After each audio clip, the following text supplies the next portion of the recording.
all, so today what we're going to be doing is we're going to be talking about compound interest. So this is off of logs and exponents, and this has a lot to do with things that actually happen in real life. So if you're looking to deposit your money in a bank account, in a savings account, get a credit card, all of this stuff is going to be very, very applicable to you. So I'm going to write on this whiteboard because I'm still fighting with my Mac.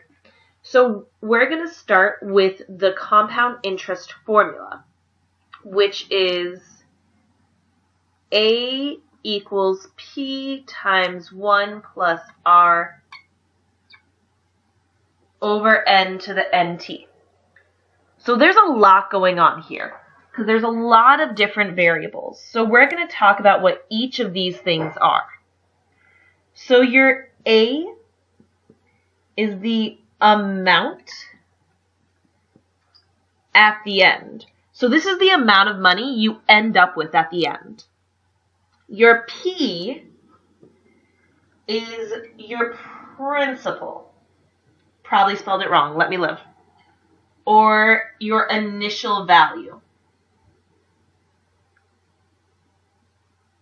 So what this is, it's the money you start with. This one is just a 1. It's a number. The R over here is your rate. And you want to always write your rate as a decimal. In word problems, they'll probably give you your rate as a percentage, but you always want to turn it into a decimal.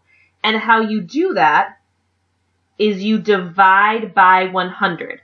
That's how you turn your percent into a decimal. You divide by 100. Next, we have this N. The N appears here and up here. What the N is the number of times compounded. Pretend that says compounded. So what this means is if it's compounded, that means that's the amount of times you're getting more interest on it. So say it's compounded weekly. There's 52 weeks in a year, so the N would be 52. The very last thing is our T, which is time. So that's the amount of time that passes. So say you put money in a bank account and you're like, okay, what would I have after 5 years if I had this interest and stuff? That's how you could figure it out. Your T would be 4. So we're going to do an example just so you can see how to plug all of these things in. And then after that, I'm going to show you a couple more things. Then there'll be some IXL problems that you can try. So our first example is talking about J. J deposited $2,000 in an account that pays 4% interest. Find her, his, whatever, balance after 3 years if the interest is compounded daily. So what I always like to do when I start these problems is I try to find each one of these things. So I look for my A, I look for my P, my R, my N, and my T. I like to write these things out so I know what information I have and what information I'm missing. So my A is the amount at the end. I don't know what that is because that's what they want me to find. So I can't put anything there yet. So I'm going to put Y or A or what. I'm just going to put A again because that's what I'm looking for. My P is my principal or what I start with. So the amount of money I start with. So looking at this, it says they deposited $2,000. So I start with $2,000. That's my P. Now my R is my rate. So when I look at this, I keep reading, it pays a 4% interest. So that's my rate. So I have 4%. But this is in percentage. Remember, to turn it into a decimal, we need to divide by 100. So I do 4 divided by 100, and that gives me 0.04. That's going to be my R. You cannot put a percent in as your R. Next is my number of times compounded. So when I read this, I'm going to read until I see the word compounded, and it says compounded daily.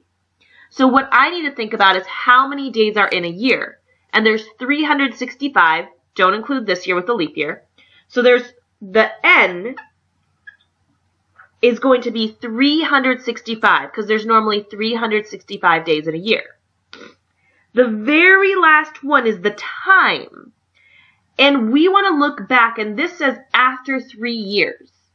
So my time is going to be 3 because that's what I want to know, how much money I'll have. So I'm looking for my A because that's the only variable that I could not plug in. So we're going to now plug it into this formula from up here. My A doesn't change, so I have A equals, my P is 2,000, then I have my parenthesis, then 1, plus my R as a decimal, which is 0.04, divided by N. N is 365. Then I go up, I close my parenthesis. Then now in our exponent, we have both of these things. So we have our, I'm going to put this in a parenthesis too because they're both in our exponent. We have 365 as our N times our T, which is 3. So times 3. So we have this nifty little formula here. We can either do it piece by putting it into our calculator or do it one at a time. Let me grab my calculator really fast. Sorry, I just spilled everything everywhere. It's fine. So when you put it into your calculator, you would have 2,000. And then, or your phone, you want to do the same thing. Or in Google, wherever you're doing your calculations, you want to do this. You just have to be careful with the parentheses. So I do my 2,000. I start my parenthesis. 1 plus 0.04 divided by 365, then I close my parenthesis. So sorry if you can't really see this very well, but see how I have parentheses here, and then I close it.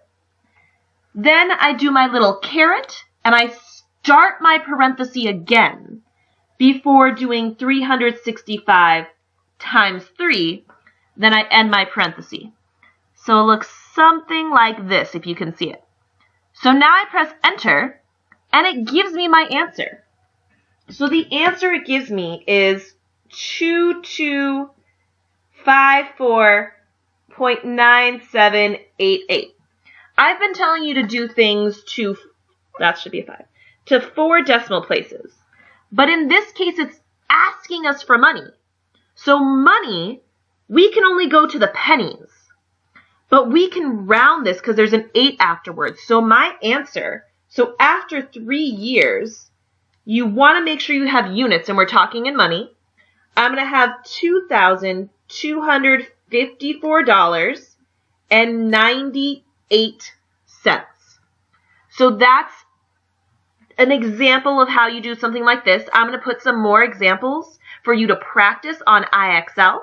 If you're having any issues of all of this, of how to read it, how to figure it out, let me know. You can send me a text via Google Voice. You can set up a Zoom conference with me, whatever, email, reach out. All right. I hope you're having a good day. I hope you're social distancing. Goodbye.